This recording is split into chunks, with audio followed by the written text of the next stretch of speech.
Hello there, and welcome to the Radical World podcast. I'm Jose Leal with my partner, Matt Perez, and today we've got Paul McCarthy, all the way from the UK. We piped him in over the interwebs, and here he is. Paul, welcome. Nice to have you.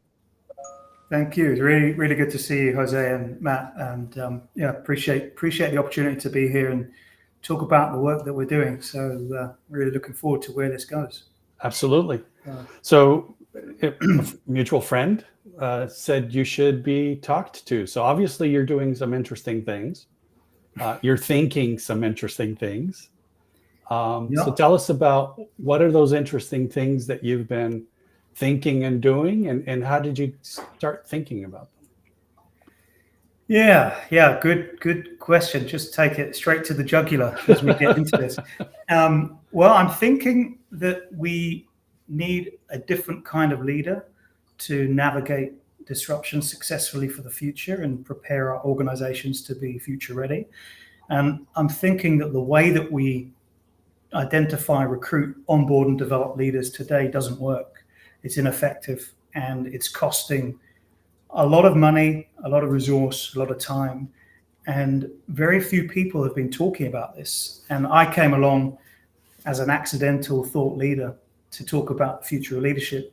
Didn't know it at the time, but I would be kind of having conversations over the last 5-6 years to really try and understand what wasn't working in the way that we were doing leadership today. And, I said to you backstage that, the learning and development industry wanted my head on a spike for about 5 years because my ideas, my thinking was upsetting the status quo. And, my experience as a leader brought me to this point because I was fired 4 times from executive leadership roles for demonstrating the qualities that I was hired for. And I went through, as you guys and your listeners will know, very expensive, time-consuming processes to get me on board as a leader, demonstrating my leadership skills, demonstrating how I would lead. And ultimately, when I joined, I would get my hands slapped. Ironically, I was hired to challenge the status quo. And when I did that, I got in trouble. I was hired to make things better. And when I did that, I got in trouble. And I got fired 4 times from different roles for exactly the same thing. And by the way, the irony is not lost on me that my expertise as a consultant was developing leaders. So part of my role was to also understand the future of work, the future of leadership, and what leaders needed for the future. And so I came up with this idea one day, and this was towards the end of 2018. What if we're firing the very leaders who have the leadership qualities that we need to successfully navigate ongoing disruption? And that was at the time when Frederick Laloux's work around reinventing organizations and self-management and all that kind of stuff was surfacing. Mm-hmm. And I started coming up and asking these really uncomfortable questions. So that's what I've been thinking, I've been doing for the last 5-6 years, and slowly gaining traction and bringing this out into the world because it's time to have different conversations about the future of leadership. That's really, I think, why I'm here and why our mutual friend would have connected us. So leadership, I have a tough time with leadership as a word because there's the definition that most people know, which is somebody in power, right? Somebody who's leading a company, leading a government, leading an organization of some form or another. The boss. And then there's leadership, which is, a couple of the folks that we've interviewed have said, I think leadership is the person who picks up the garbage when they are walking across the company parking lot. Or does the things that need to be done simply because they need to be done, not because they're being told. Right. So what's your definition of leadership? And when you talk about leadership changing, do you think that what's changing starts and stops with leadership, or it's just everything around it? Yeah. Oh, well, I think there's a lot in there, and I think straight off the bat, what surfaces for me about leadership and a great leader is someone who creates the conditions for others to be better than them in their roles. And so I agree with what you said about picking up the garbage can, because in my first book that talks about leadership and the future of leadership, I use some case studies and anecdotal case studies from my own experience as a leader, as well as case studies, as well as research and statistics. And I talk quite candidly in the book, amongst other things, about what it means to be a leader. And to be a leader means you don't need the title. In fact, why do we still even have titles for leaders? It's an act. It's the idea of being a leader is your behavior. It's the behavior that you demonstrate when no one else is looking. You're leaving the office at whatever time at night, and someone's still working there in a cubicle and crying because they haven't seen their family for days on end because they're working overtime to meet your deliverable. Well, the leader is the person that goes and spends time with that person and talks to them and understands why they're in the situation they're in. So for me, I write about that more extensively in my book, but to me, I think there's so much noise out there about what leadership is, what it isn't, and we're forgetting the very concept that, to be a leader, and in fact, I think anyone could be a leader, but to be a leader in a corporate environment, which I also think, to connect your other question, we're still leading and working within organizations that are characterized by outdated structures. Mm-hmm. I'm a big proponent of self-management. I'm a big proponent of teal-based organizations and flat structures. In fact, I remember talking to some C-suite clients a few years ago when I was in consulting, and I said, imagine 5 years from now, all you leaders are sitting around a table, setting your own remuneration. You're setting your remuneration together. You don't have walls or silos. You don't have titles, and you're performance managing each other. And I got laughed out of a room, and that was a major client that I worked with. 5 years later, the world is shifting. And so I think people like you guys, people like me, and the guests that you've got, somehow we're ahead of the conversation, and we get kind of vilified and kind of, as I said, my head was wanting on a spike by quite a lot of leadership consulting firms, because I was talking about things that were uncomfortable. And part of that is also the very fact that trillions of dollars have been made by organizations spouting different leadership philosophies and ideas and solutions. And it upsets the economy if we have these conversations and ask too deep questions, right? So, yeah, I mean, I'm with you. I think we need to redefine, reclassify, and recalibrate really what it means to be a great leader. And to me, at the core of it is being selfless and driven by something bigger and greater than yourself. Okay, I got to jump in here. We're not going to change human nature. At least we're not going to change human nature. So you're still selfless leader. And that sounds to me like a saint or something, I got a much simpler definition of who a leader is, and that is the one who speaks up. Mm-hmm. And there could be a leader on making coffee. There could be a leader on taking pictures, and it doesn't have to be the same leader. It could be three people that bounce back and forth and stuff like that. So my question to you is, does this fit, or am I totally crazy? Or well, the one thing that I would say straight away from your comment there, Matt, was around the speak up culture. That I'm very familiar with a lot of the work in this area, and the one thing I would say is that in order to have that as a reality, you need to create the conditions in the organization for that to be the norm. So. Yes. It's no accident that this episode was called, from disruption, dysfunction to transformation. And I'm on a mission with my work to address, and what I mean by that will become clear in a minute, that we will need a completely different approach to the leadership of the future. In fact, I argue through my research and my work that we'll need leaders who have more disruptive leadership capabilities. But those leadership capabilities right now are marginalized and discredited, and people are fearful of truly speaking up because the disruptive leader does speak up. Right. But what this kind of leader does is rubs up against the current organizational structure and the challenges that characterize that structure.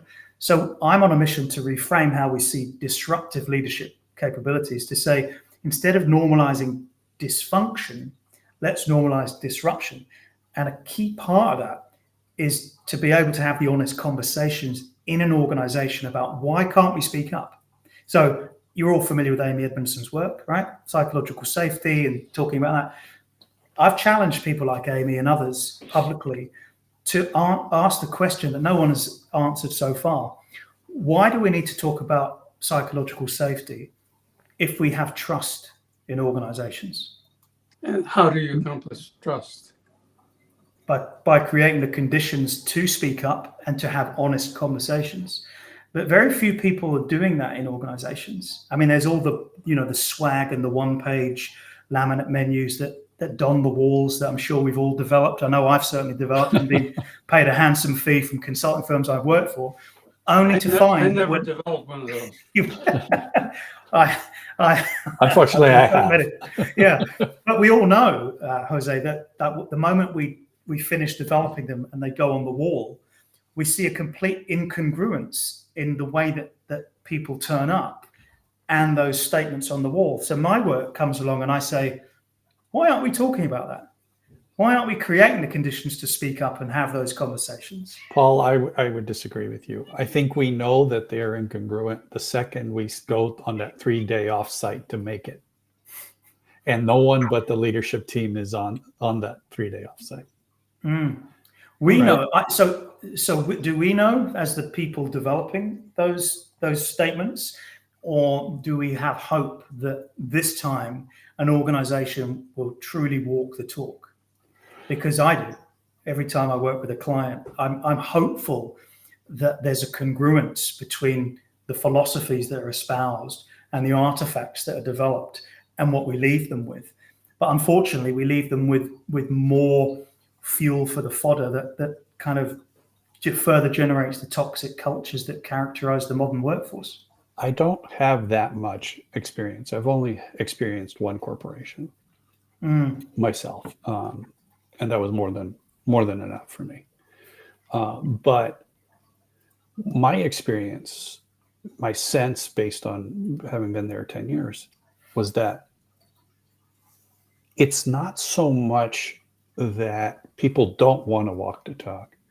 It's that those things are attempts at putting our fingers in the dike of the corporate structure, of the reality that they exist in.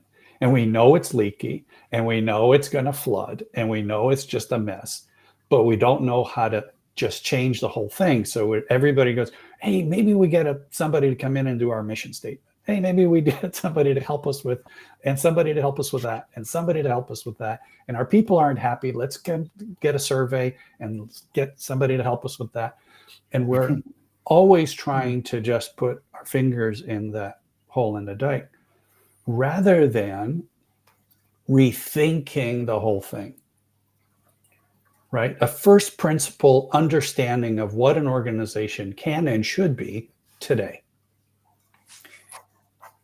So one of the things, and it seems relevant to point it out, I just wrote this down, put the finger in the dike, so I'm going to use that. But in the book that I wrote, I actually talk about this whole concept and bake it around the idea of politics.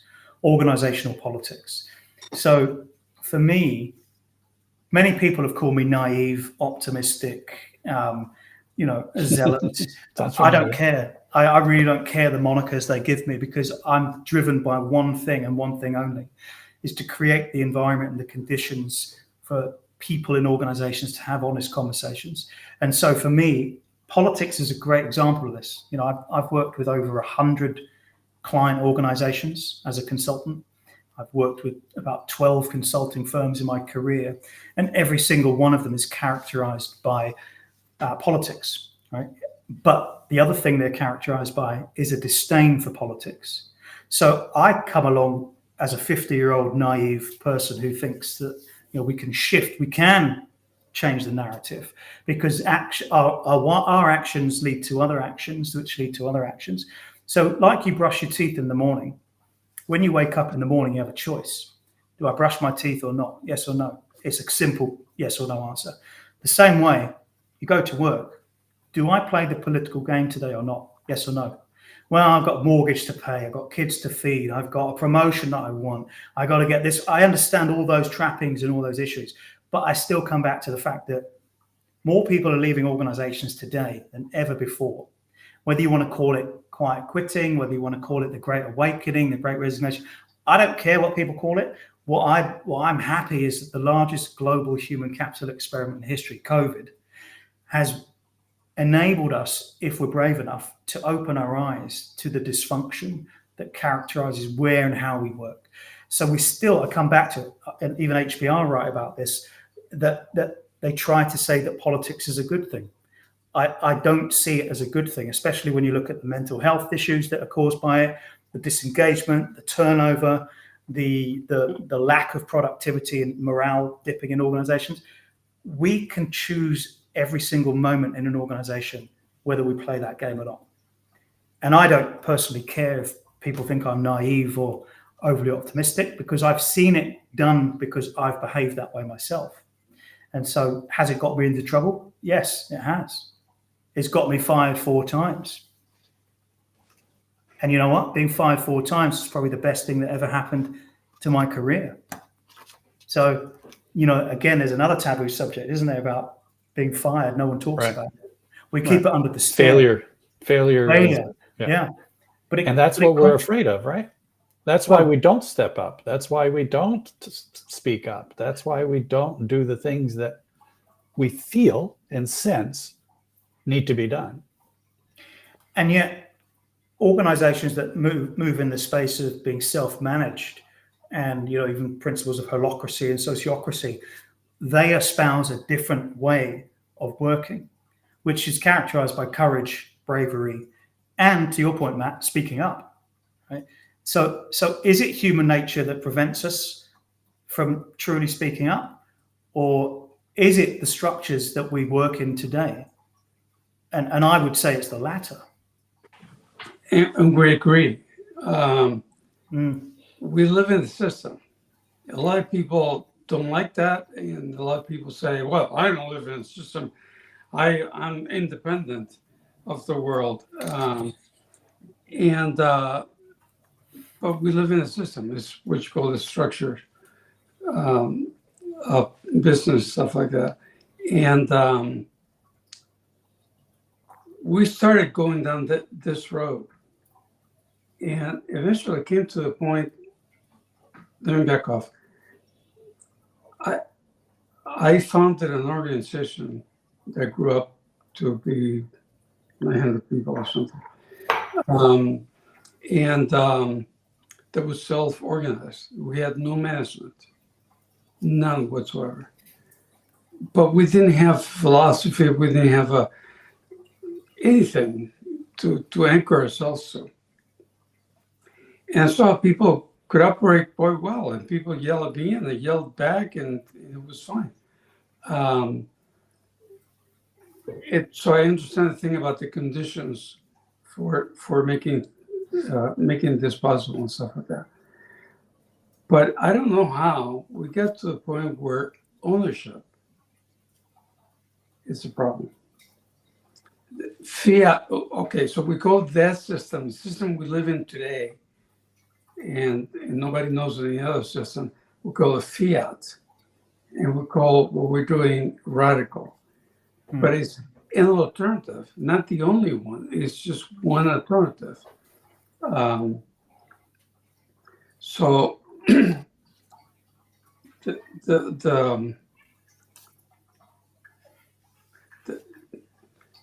we got to ownership. I don't remember how it went, but we got to ownership. And there's fiat ownership, where the boss or the board tells the boss, and the boss tells you, whatever, imposes can't impose his own rules. So, for example, in the book that Leal wrote, there were, I think, 7 companies. And of the 7, I know of 3 that have gone back. Because the leader, the grand leader went away, or he died, or I don't know what happened to the 3rd one. But they were replaced, in one case by his son. And his son, the first thing he did is program management and said, there's no more, you got to put locks on the door and stuff like that. And so the problem is ownership and the ability to do all those things, to take things away, to put things back, to tell people how to do things. And that I think is the problem. So, well, we think it's a problem.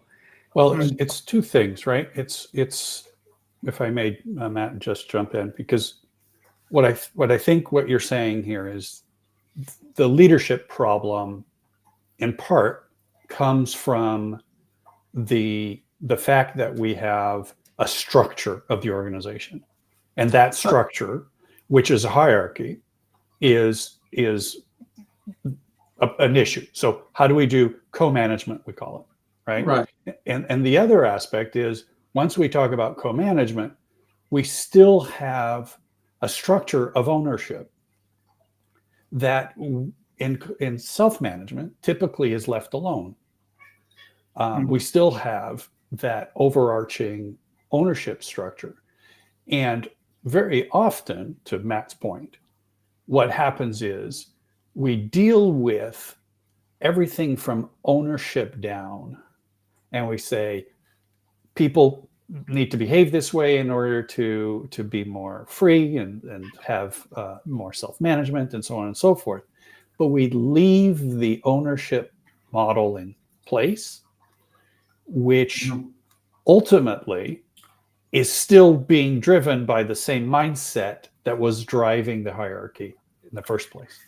Yeah, and I talk about this quite a bit in my work as well, and that's one of my, I'm quite vocal critic of Frederick Laloux. I like a lot of his work, but one thing that he doesn't do is he doesn't talk about how to create sustainable leadership as a philosophy and a mindset and a set of practices, right, in the world of self-management. And lots of people jump on the bandwagon about Teal and what's coming after Teal and all this.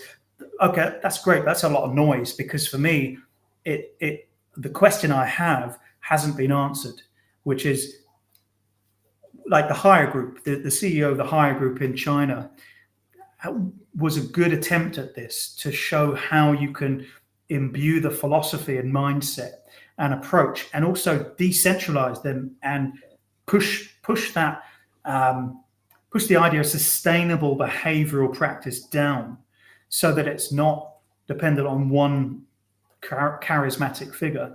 And so I see there's a gap in a lot of the work that has come up over the last 10 years in self-management to discuss that very concept. And the one thing that I don't know if you're familiar with an author. I think his name's Eric Wall, Wahl. He wrote a book called Unthink. And the concept is that introducing the idea of behaving like children and thinking like children back into the boardroom, to introduce a different way of thinking. Now, my work is all about introducing a different way of thinking and leading. And that work talks about how can we put in a different set of philosophies and mindsets to be more creative and to drive more sustainable solutions. But it takes the ability to speak up. It takes the ability to create a culture that exists long after you're gone. And that's hard to do, right? And I talk about this because I talk about what I call the 3 data points. And we've already talked about the first one, So that's like when you go down the corridors of power and organizations, leadership, you see the statements on the wall. You know, we lead with integrity, we trust each other, you know, all that stuff, right? That's the first data point. Second data point, you go into the office of the leadership teams and you see all the books that they read on leadership, right? Well, Third the books data that they point. have on the shelf. Exactly. There you go. So now, Matt, we're getting to the third data point, which is now you see the way that they lead. Now, my work is not a critique of leaders and people individually. It's a critique of the system. So the three data points and the incongruence between the three of them are the things that I talk about quite publicly, which make a lot of people uncomfortable. But they are conversations that we need to have if we're to cement different and better ways of doing things for the future. But we're shying away from it. So what we're really doing, we're putting a different shade of lipstick on the same pig, and we're calling it something else. So for me, it's not about blowing up the structures. It's not about, you know, throwing a grenade in the middle of the room and getting everybody to just, you know, start again.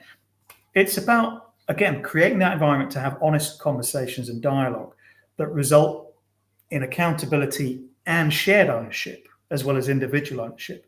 Because, again, I think it was EY, Ernst & Young, they did some research before the pandemic about purpose. And they found quite unequivocally that if your purpose individually did not align with the organization's purpose, then you would neither join the firm or stay at the firm for more than 12 months. And I think this survey went out to quite a few thousand people.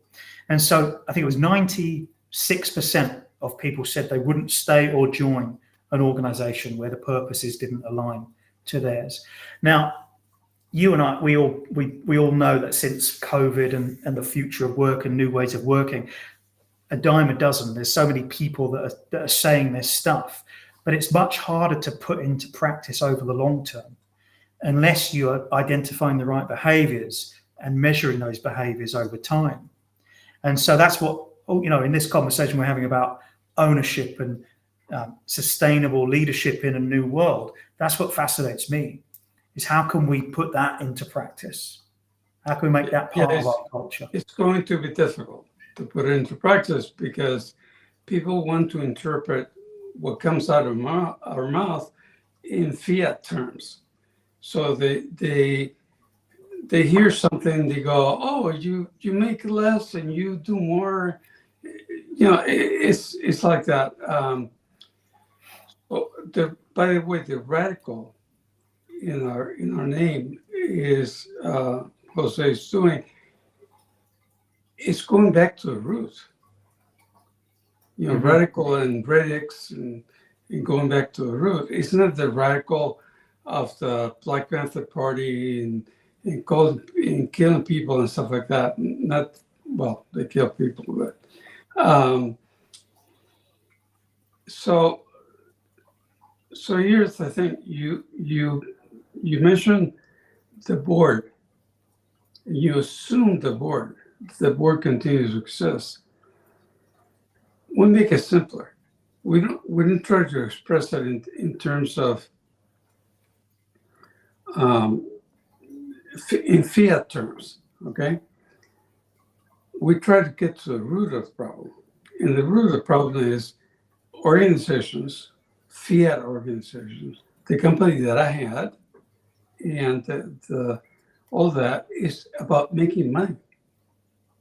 Making profits so we can sell the company, get $10,000 or whatever, a lot of money, and buy a house, okay?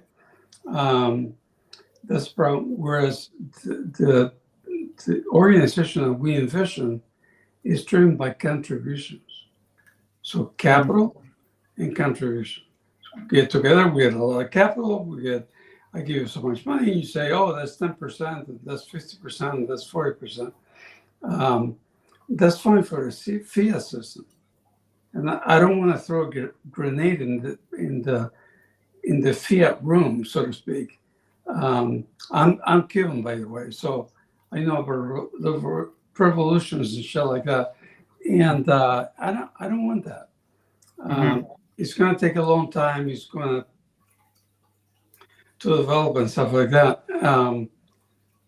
But so long as we have an organization whose main purpose, the board's main purpose is to make money, to make capital, to make whatever you want to call it, then we have the same problem. Eventually, the current CEO dies. You were talking about making it sustainable. The current CEO dies or runs away with his secretary or whatever they do, and the next guy that they bring in, the first thing he's going to say is, "Well, I can make it more money because we can move this over here and that over there, but I can make it more money." You're hired. So the fiat system will always gravitate to defend itself by absorbing everything that goes against it, and we have to start from a blank sheet of paper and build something and see how much is compatible with fiat system. And one thing that we came to the opinion of is that not much is going to change in the outside world, the results, the products, and stuff like that. Not much is going to change for a long time. But what's going to change is that it's people with the contributions running the company. And somebody says, "Oh, let's dump this in the river." Somebody's going to say, "Sorry, I live downstream from the river, and I drink that water, so let's not do that." Okay, and it's a co-owner. He's the same as you. So that's, I think, is the problem with the current system is ownership. But I think the other thing, and I have to respectfully disagree that nothing will change. I believe things will change, and I see the change step by step, incrementally. I don't think we're talking about a seismic paradigm shift overnight. I think we're chipping away at something to change a paradigm. And one of the people who endorsed my book was Gary Ridge. Gary Ridge was the former CEO of WD-40 for 35 years and was one of the first kind of pioneers, even though this term is quite overused now as well, but was one of the first pioneers of servant-based leadership and showed the board that you could not only make money, but you could make money and be nice and care for your people. And I'm quite entrenched in the whole world of compassionate leadership as well. And so I think from the evidence that I'm seeing, the research, the sources, the conversations I'm having, there is a step change happening, Matt, which is saying we know the old system doesn't work. We think we have to be complacent or complicit and buy into the old outdated system. But the next generation, this is where the research comes in, says the next generation of leaders don't want the way that we've had it now. So we are right at the precipice, a turning point. If we choose that way to say the next generation of leaders coming into the workforce will want to be identified, recruited, onboarded, and developed differently. So we've got to have faith that they'll want to lead differently. So, Jose. I was just going to say, I wanted that as the next generation of leadership when I joined the company that I did. I agree that the next generation always wants something better and different, but very often they get sucked back in to the exact same system, and they have been for many generations. So the question then I would ask is, and I agree with you, Paul. So I'm not disagreeing with you. Yes, things are changing. They're changing slowly in the mainstream. And I think they're changing more rapidly on the fringes. Mm-hmm. And ultimately, there will be a fringe growth, hopefully, and changing within the mainstream as well. Okay. But the mainstream isn't where we're going to see the major changes. That's going to be a very small, slow, steady change. My fear is there was a lot more energy about a different way of doing things back in the 60s. Mm-hmm. And that didn't add up to anything.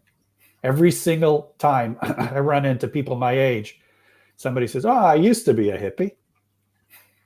Right? I used to think that there was a better way to do things. Right? But then, I needed a job and I needed a house and I needed a car and I needed a job, and therefore that was the way I did it. So if go you ahead, buy please. if you buy into outdated structures and philosophies, and so change, I've taken the approach that I have with my work deliberately 5 to 6 years, not trying to sell or commercialize, because I wanted to drip feed ideas that would get people to think differently.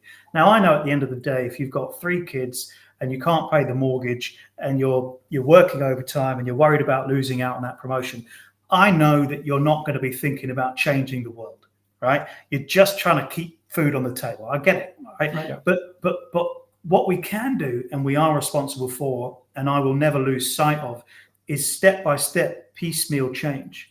We can change one step at a time. So when I started this path, I've taken very much philosophically the Trojan horse approach, which is changing the system from within, one conversation at a time. And I know Matt's shaking his head, but I tell you what, it's been much more effective so far doing that than being seen by chief people officers, VPs of HR, boards, CEOs, as throwing a grenade into the middle of their room. Because I bet you dollars to donuts, the more that you speak the language of the outdated the outdated organization, the more you'll get the ears of the outdated executives. So you can start to put your ideas slowly through the channels. And it doesn't happen overnight, to your point, Jose, but it does start to affect change, because we all believed the world was flat one day, right?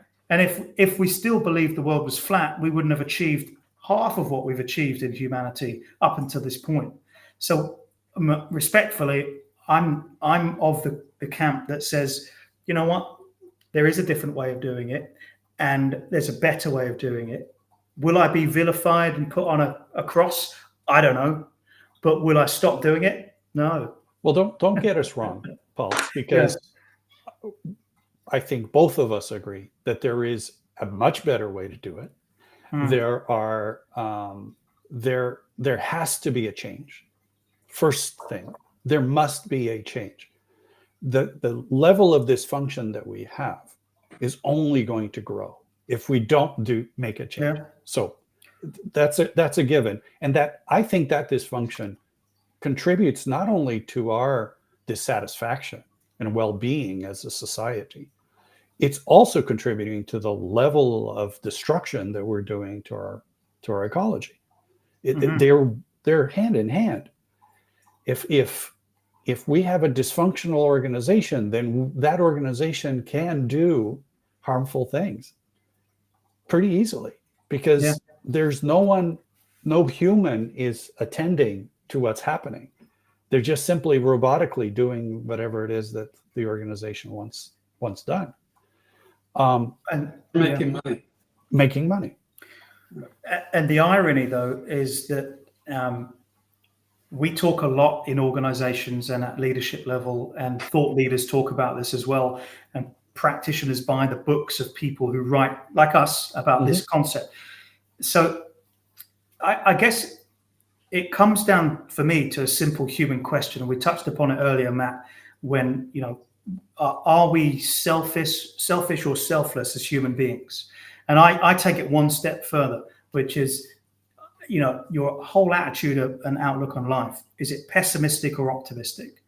And the moment you answer that question will determine how you see the future. And so for me, I'm someone that thinks you can change one conversation at a time, and you can still play the game of an outdated system. But when you get groundswell, and groundswell leads to talent either not joining or leaving your organization, that's going to hit the bottom line, which is going to speak the language of the old world. That's when the conversations get interesting. And that's that bleed you talked about, Jose, which is how do you start a small change from within when it hurts you, basically, with the old world, when it hurts you. And unfortunately, hurting the old world is hurting the shareholder price. But that at least creates the conditions for people like us who serve as custodians to a different way of doing something, to say, how can we help guide these conversations as we evolve? Because if I didn't have hope or faith, I would be doing this work. Of course. I wouldn't be doing it. So, but I think there's two streams of transformation that we're talking about, right? The dysfunction we agree on. I think the two streams of transformation, one of which is what you've just described, Paul, which is transformation from within, slow, steady, generational. I think all of those fit in what you've described. Yes. And then there is what I would call fringe approach, which is creating new organizations at the bottom. There are millions of organizations being created every month around this world. And every single one of them knows one model to do it. Right. and there's the opportunity to create a new blueprint. There's the opportunity to create a new blueprint. And that blueprint, what we call a radical organization, is to not start. Let's stop starting new organizations that are modeled on the old one. That we can do easy. Yeah. Much easier than to change behemoths. So that second stream of work is what we're proposing, is how do we create new organizations that are of this new structure, of this new mindset, of this new way of seeing the world, much more consistent with human nature, because nobody likes to be told what to do. But everybody's capable of negotiating what needs to be done. Agreed. And in those two models that you've outlined, one is transforming the system from within, and that relies on speaking the language of the current system, Yes. which is the majority at the moment in power. The second, which you're describing, creating the new blueprint with a new organizational structure, I'm completely in support of. And in fact, a lot of my work is based upon that ideology, that opportunity to do that. I think in the short term, and it's interesting maybe just to put this over to you, because in the short term, we need a balance of both. We know that today's leaders are on the way out, right? Yes. And there's a surplus to replace them. So we've got an opportunity to transform from within the new leaders, and we've got an opportunity to drip feed a new organizational blueprint for those new talent, new leaders. But I ask myself, and I probably ask you, which is, are we in this for the long game, or are we in this for the short-termist thinking? Because, the two questions are quite interesting to me, because we have the opportunity right now to shape the future of the way the workforce turns up. We know it's a long-term pledge, yet we have to start from the short-termist thinking as well to say, how can we get pilot cohorts along the way? So this morning I'm reading the news, and there's news that in Germany they're thinking of closing 2 plants for the first time in the history of Volkswagen. They're thinking of closing 2 plants in Germany. Volkswagen, and I look at them as a model of a corporation, never mind the car business. I'm just thinking about how they think once they're in power, right?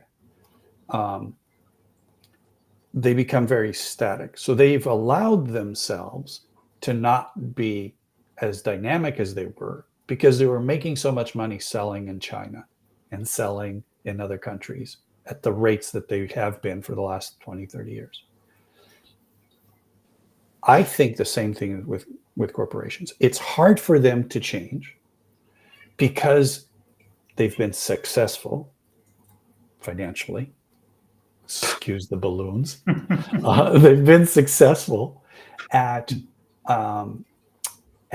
driving revenues and driving profits. And so that's success in the current model. And what happens is it's a very slow thing to do. I worked in the newspaper industry. They had 25 to 30% gross profits. Okay. It's crazy to think that you're going to give up that business and that income because you want to change to a digital organization. That was my role within the organization. No, but what Paul is saying is you're not going to give that up. Somehow you're going to get better. And because of the people involved, you won't do as harmful things. Yeah, I'm not arguing that it's not going to happen. What I'm arguing is that it's going to be a slow process. Very slow. Yeah. Very slow process. And I think that the other stream, whilst that's happening, let's say that takes 20 years, 30 years, let's say, one full generation, right? 25 years, let's say, of that work, the work that you're doing, which is thankless work, by the way, and thank you for doing it because we need it, right? Yeah. So my argument isn't you shouldn't be doing what you're doing, not at all. I'm just saying that it is a piece of the puzzle, and the other piece of the puzzle, if we start now, in 25 years, we might have millions of companies that are already in the new blueprint, and you won't have to work on them too.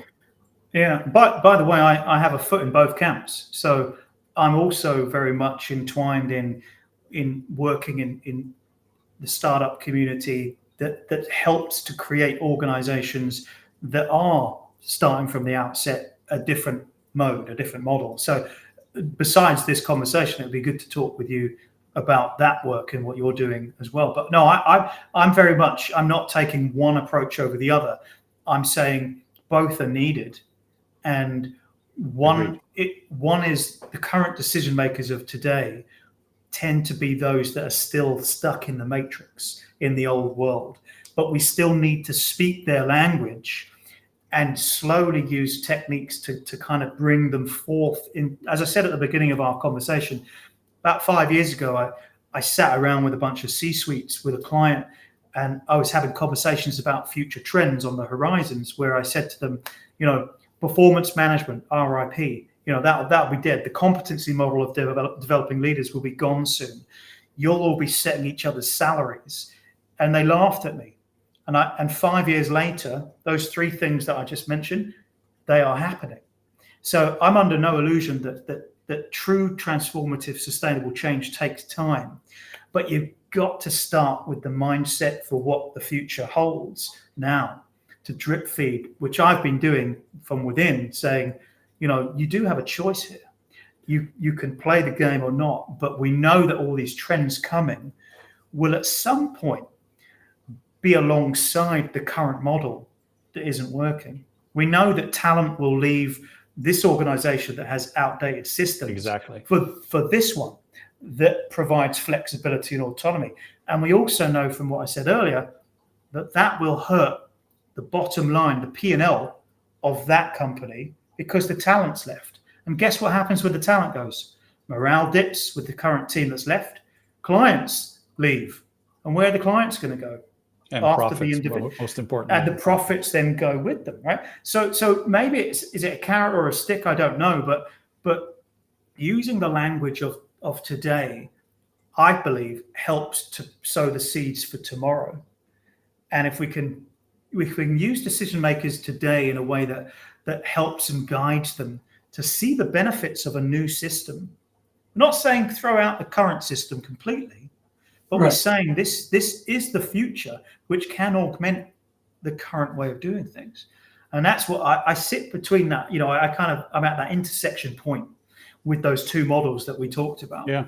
And I think, and we need to wrap it up because our half-hour conversation has turned into a 50-minute conversation, Wow. but it's been a pleasure. Thank you, Paul, for engaging in this.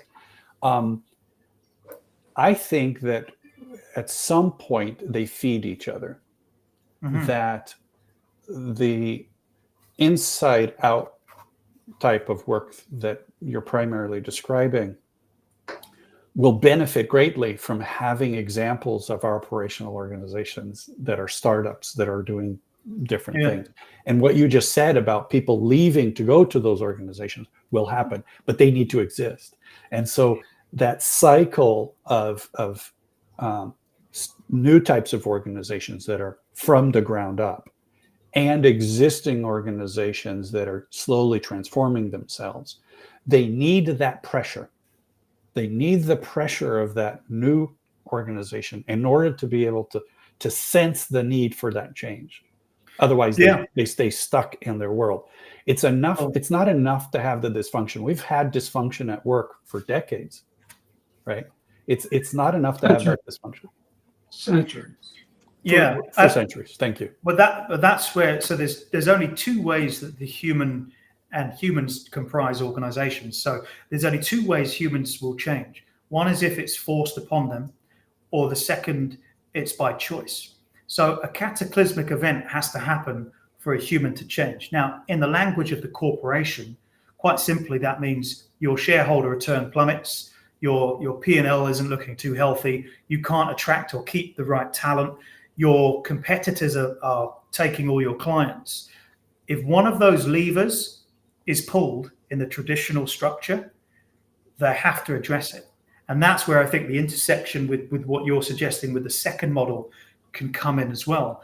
But I think there's a way for both to operate in parallel. So absolutely. I think that one feeds the other genuinely, or what in a cyclical way. And I think that's how change has happened before, right? We're not inventing anything new. It's just the dynamics of change. That something new has to emerge to place pressure on the old, and something new has to emerge for the old to know what to mimic.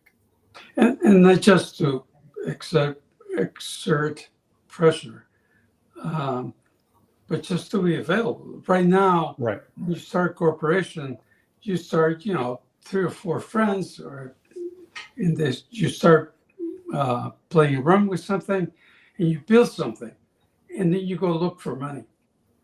And that's when the whole thing starts. There's only that model, look for money. And there are people who say, we can't do this, we don't have $10 million. Do you need $10 million right now? No, but the way we see it is we're going to need $10 million. That's the only model there is. And what we're trying to do is create another model with some sample companies and not to appeal to big corporations and guys are going to lose their house and stuff like that.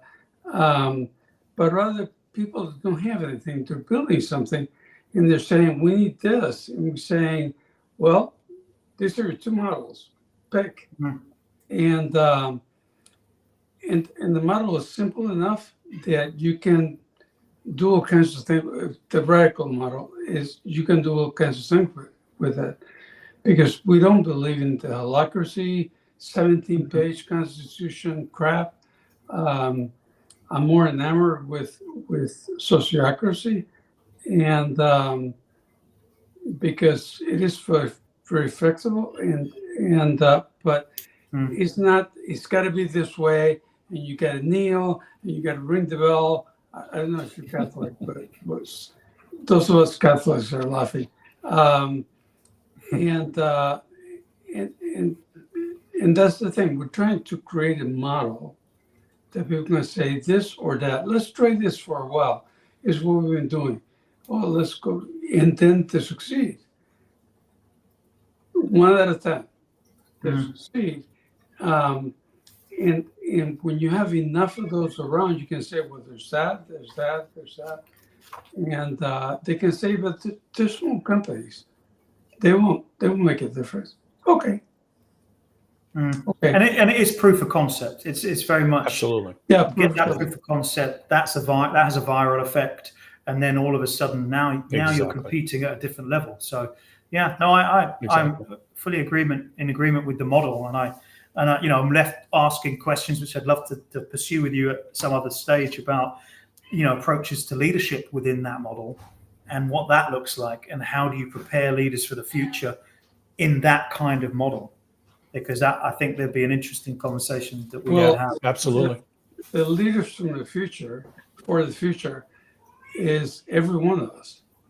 Yeah. Now, we've learned to be competitive, to be abusive, to be all those things.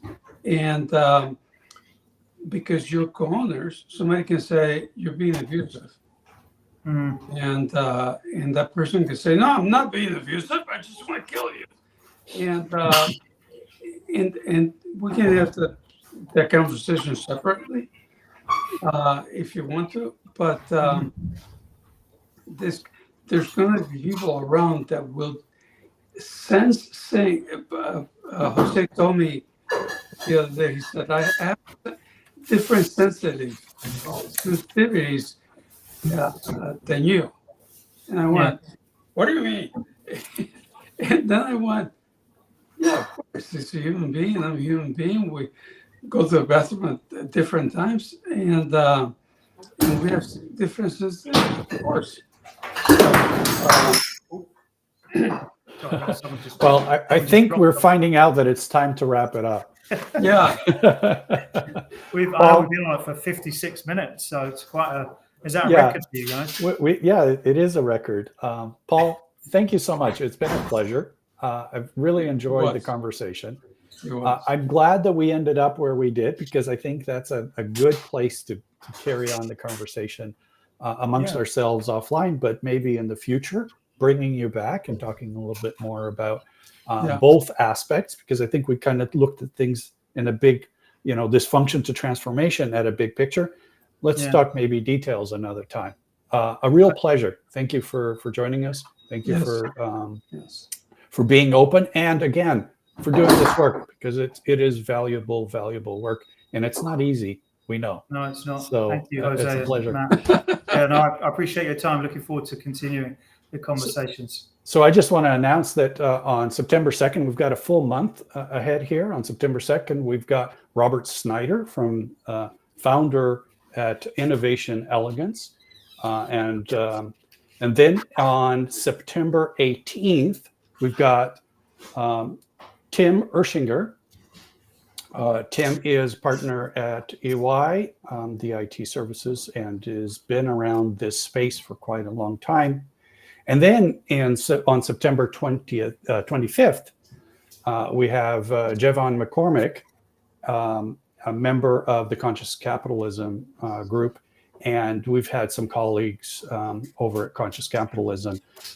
So I'm looking forward to that, because it's an opportunity to really explore where they've gone over the last couple of years. So again, thank you, Paul. And we look forward to our guests in the next 3 weeks.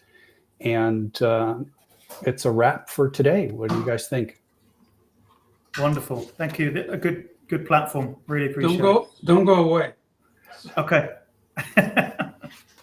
Thank you. What do you do? I think if you do that. Oh no, you guys have got it. I don't. Well, look. No. Carlos, we're off.